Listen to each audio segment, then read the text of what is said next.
Hello, YouTubers. Joe Curza here on January 31st, 2015 at 14:15 in the afternoon Eastern Time. Now, I'll just merely remark that 40 years ago today, my dad was committed to the ground on a day that was very, very cold. Suffice to say, that was his funeral. Now, today is going to be just a touch more serious than some of the, and certainly probably less bombastic than some of the last few videos have been. I mean, the last few videos have been sort of bombastic a bit. And somewhat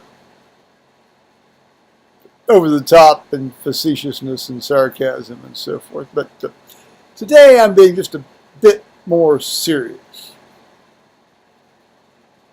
I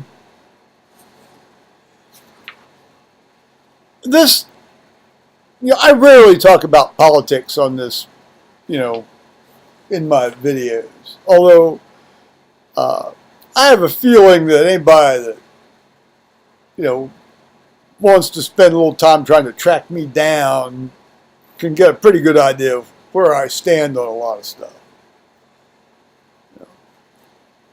More of that anon, perhaps.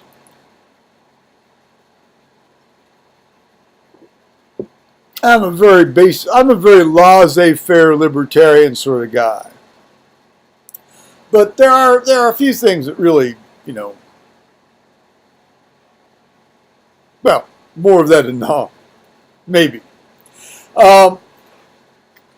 It distressed me earlier this month, in the last week or so, when this absolute creepoid Mitt Romney was making a reappearance. She's like, you can't get rid of this guy with a stick.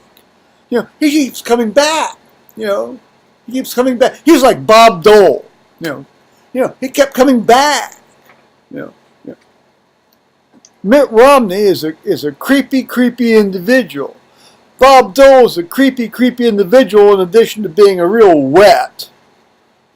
Tax collector for the welfare state. Yes, indeed. Yes, indeed.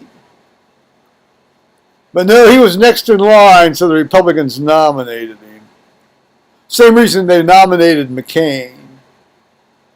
I don't know, maybe the same reason they nominated Romney 4 years ago or 3 years ago. Lord. Well, I'll tell you, I didn't vote for Bob Dole. I didn't vote for Bill Clinton, but I didn't vote for Bob Dole. And I didn't vote for Obama, but I sure as heck didn't vote for Romney either. I sort of gritted my teeth and voted for McCain. Well, see, there I am talking about politics. But see, at no time have I read in the mainstream press a criticism of him why people who might otherwise agree with a lot of what he says. Now, I did agree with a lot of what he said, but I didn't agree with his medical insurance thing that he did in Massachusetts. But leaving that aside, most of what he said made a lot of sense to me. But the man just creeped me out. He absolutely creeped me out. I mean, if I would have run up against this guy, say, standing outside an ATM or in line at a grocery store, I mean, if he had turned and looked at me, it would have just absolutely creeped me out. And I've said that repeatedly to people, and nobody seems to have gotten the oh, what are you talking about? You're so full of it. Okay, well, maybe I am. But here's a guy, Tim Stanley, who writes for the Daily Telegraph in the United Kingdom. And he wrote a piece today about, Romney finally, finally, quote, finally, unquote, withdrawing himself from the Republican nomination process for the 2016 presidential election. And this is the first guy that has finally got it, as far as I'm concerned, about this guy being an absolute creep. Herewith, I shall read you what he wrote today in today's Daily Telegraph of the 31st of January, 2015. And this couldn't have been stated any better. Then there was that dead-eyed grin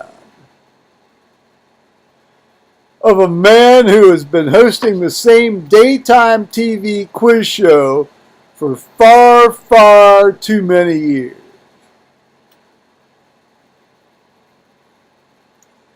Dead-eyed grin. Well, I can't reproduce it because I don't have a dead-eyed grin. I might be creepy, but I'm creepy in a different way. All he needed was a beautiful assistant, maybe one of those 4 or 5 Mormon wives they're allowed to have. All he needed was a beautiful assistant and some domestic appliances to hand out as prizes. Tim Stanley, the Daily Telegraph, 31st of January, 2015. Yeah. Well stated, Mr. Stanley. So having said that, we now move on to probably actually a more substantial matter. Now, Paul and I have been together for about 34 and a half years now.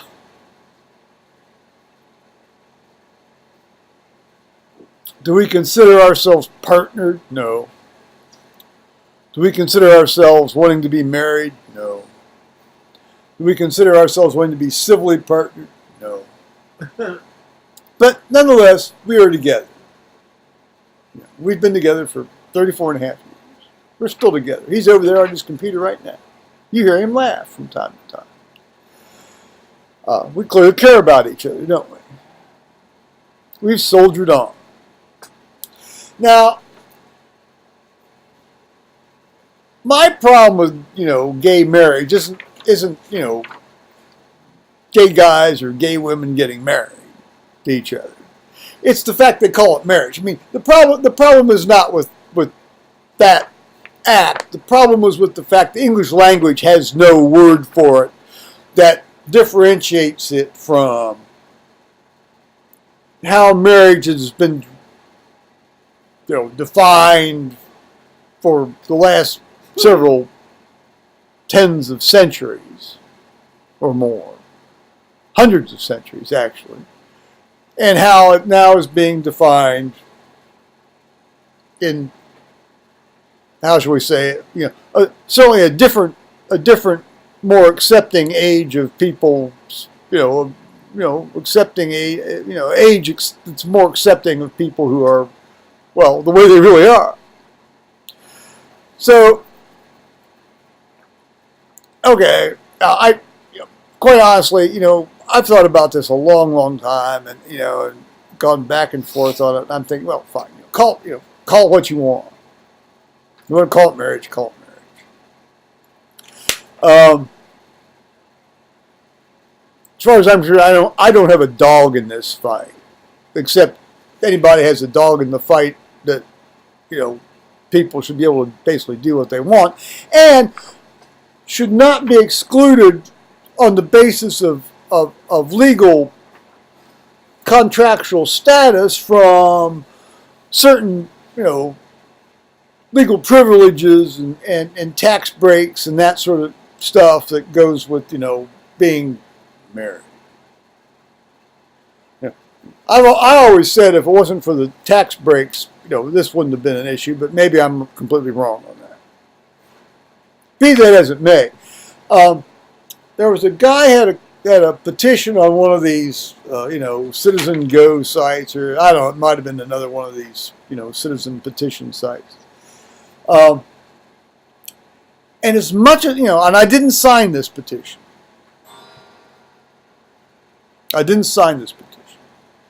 But I thought this fellow raised a very, very, very legitimate argument.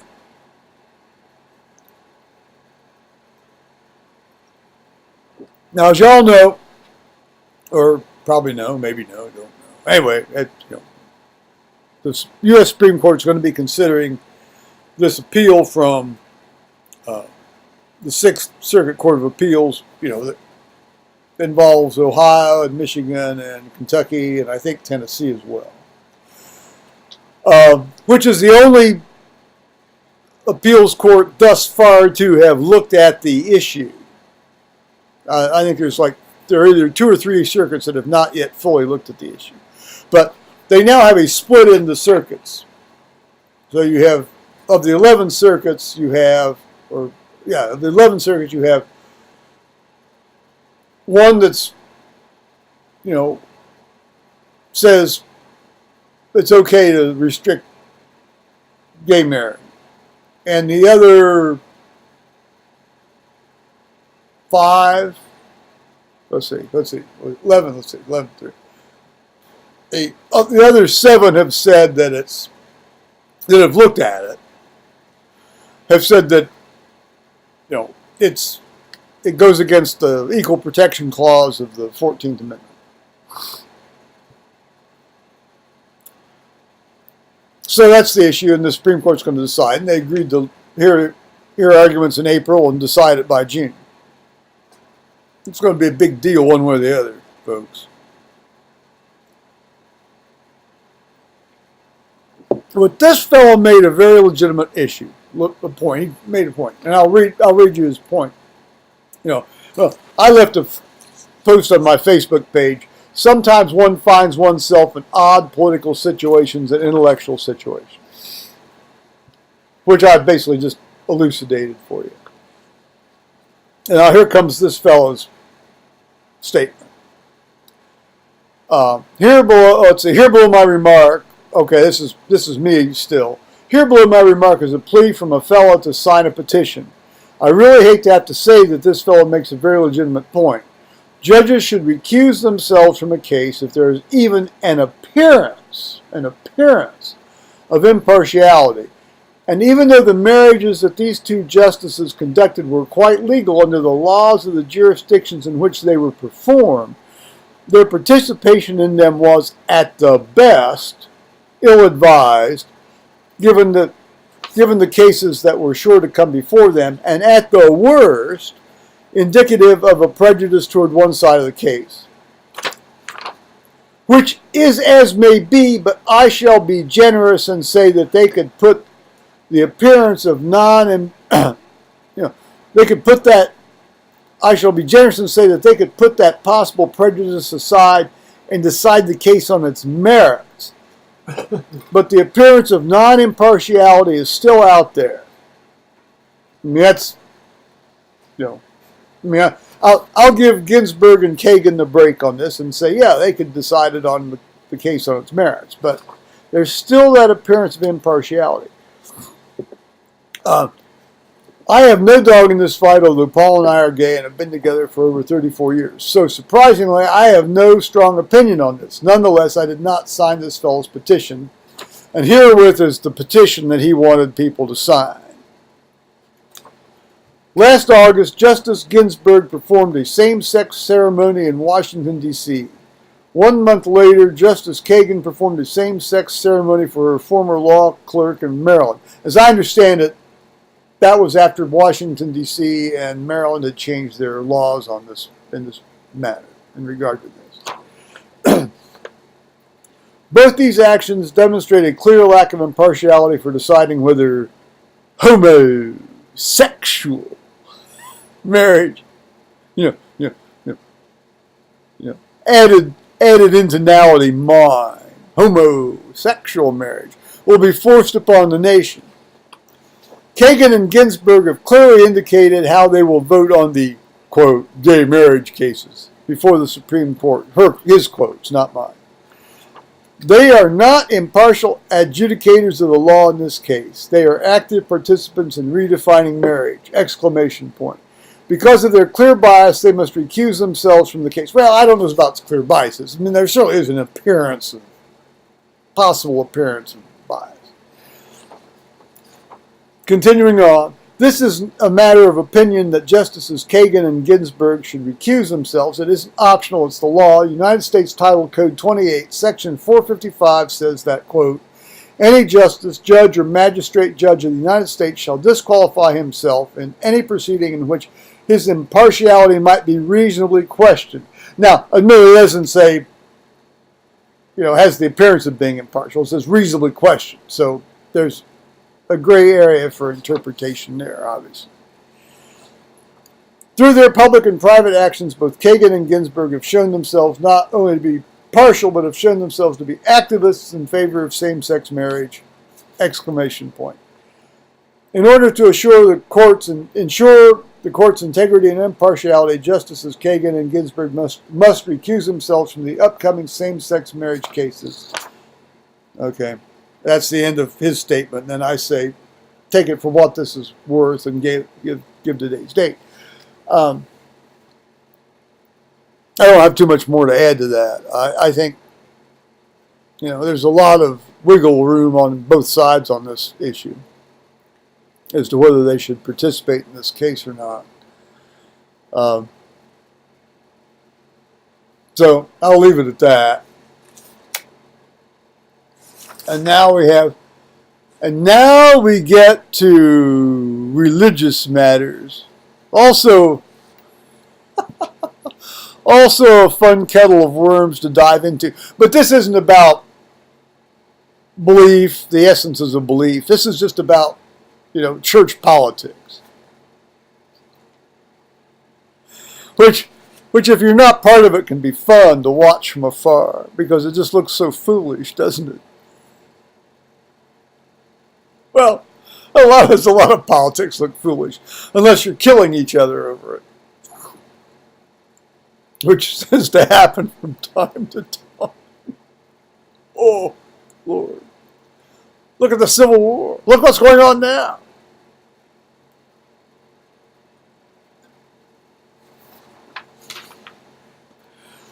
As you know, we were hoping, and indeed over half the congregation at St. Peter's Episcopal Church in Delaware, Ohio, signed a petition to the Bishop Thomas Breidenthal of the Diocese of Southern Ohio, to, assuming our current resident priest, sort of internee / resident priest, Roseanne, agreed to stay. We'd like her to stay as permanent rector. And she allowed us out. If that was okay with the bishop, that would be fine with her.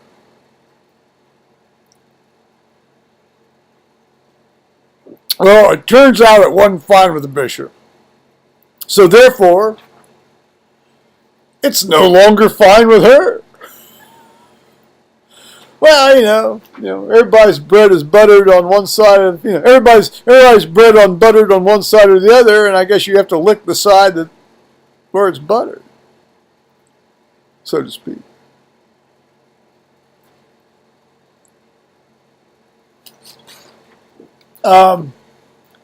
So here, let's just delve right into it. Here's an update on the transition process at St. Peter's Episcopal Church in Delaware, Ohio. The first selection I will read to you is our resident priest Roseanne's statement that she will not be considered for the position of our next rector. This means that the Diocese of Southern Ohio gave us the big, F you.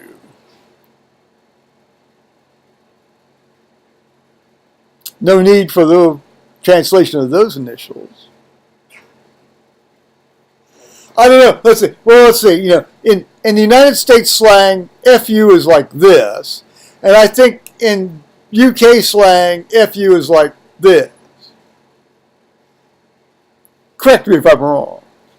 No, you're correct. Well, I don't know. I mean, Yeah. we'll see what our UK viewers say.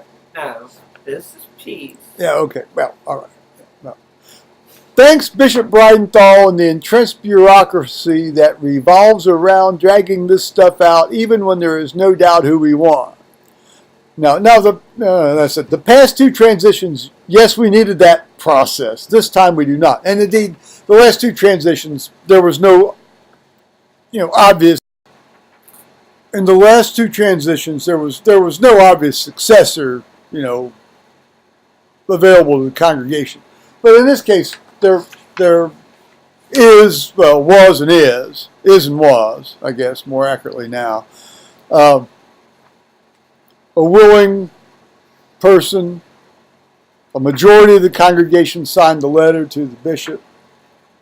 You'd think that he'd be willing to go along with us. No, not at all. Now, so here continues the statement from Roseanne in the weekly newsletter. I do want to reiterate one thing from the meetings here so that all are aware.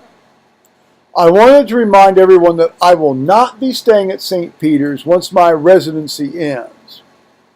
It will be a hard and sad thing for me to leave you because you all have a special place in my heart and always will.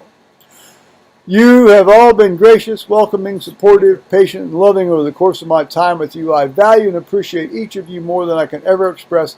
I'm here for you 100% of the time I am here. I guess after that, we're just on the trash heap of history. No, that's an unfair addition on my part. These things just sort of spring forth from up here. And then she goes on, and now for and this is from me now. And now for the transition update proper. Note the bizarre phrase, Mother Lynn. Let's reemphasize that. You're going to hear a bizarre phrase, and it's going to be Mother Lynn.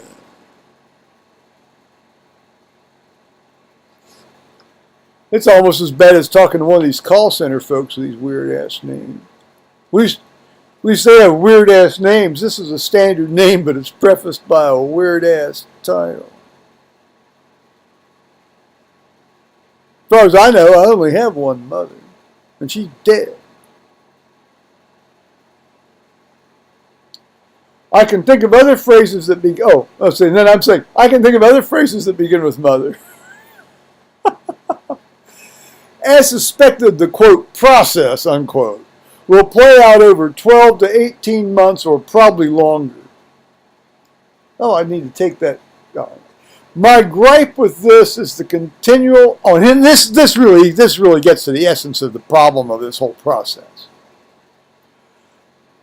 My gripe with this is the continual essence of deception. The continual essence of deception. This exercise imposes on all involved. The church which is seeking a new record cannot be fully honest, and the individual seeking a new position has to continually live a lie with his or her church for several months or maybe even longer. Oh, that's kind of like how gay people live before they come out.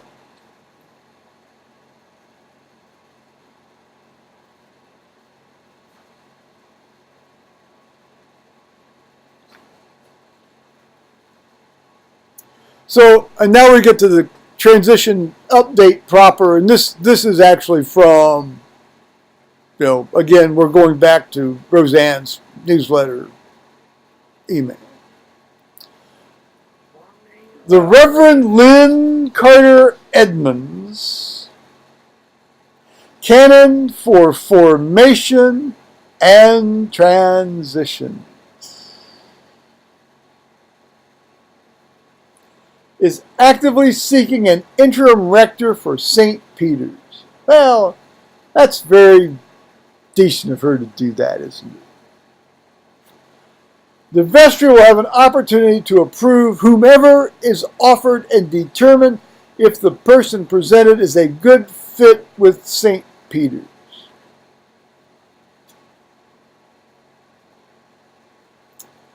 Mother Lynn, editor's note, my note. A real piece of work, by the way. JSK, close bracket. Will be with us again on Sunday, February 8th. Oh, I can't wait. And will meet with us after each service. So she's going to try to scour the field and not just try to get everybody to come in there in one scrum there around 9:15 after, between services. To answer any questions and be sure we understand the process. Well, I can tell you in one or two words what the process is going to entail. And it involves an inclined plane spiraling around an axis, being shoved up a very delicate spot. But that's sort of how the world works when you have to interact with any sort of bureaucracy, doesn't it?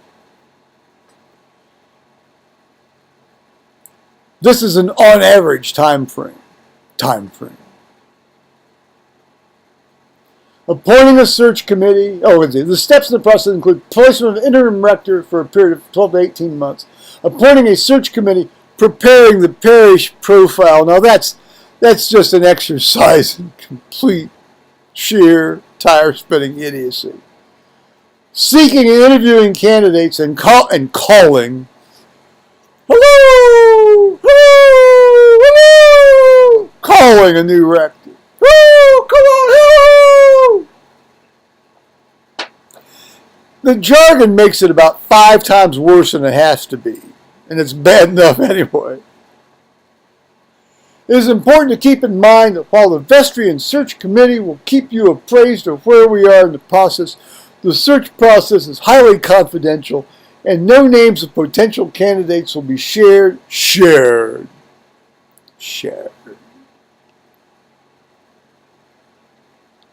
I suppose sharing would have an.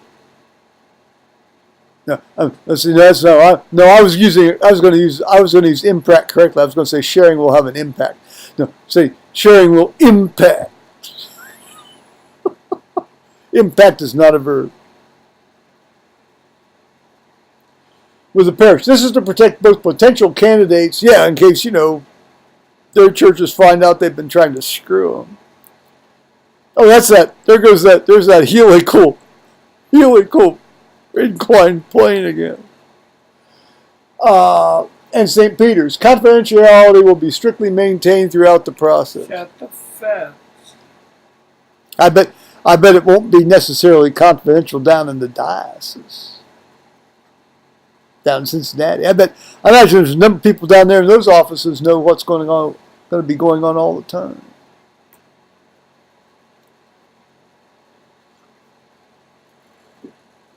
Quote, here we go. Your vestry is working hard to be sure the process moves along and that St. Peter's remains energized and vital. Energized and vital during the time of transition. So the best way to energize us is to kick off to the side and ignore. Oh, this is my remark now. I'm sorry, I should have made that clear.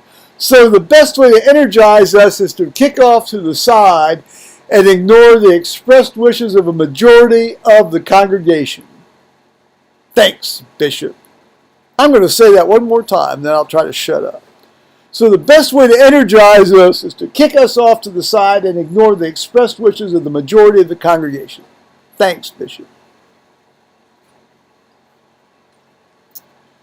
Well, there we are.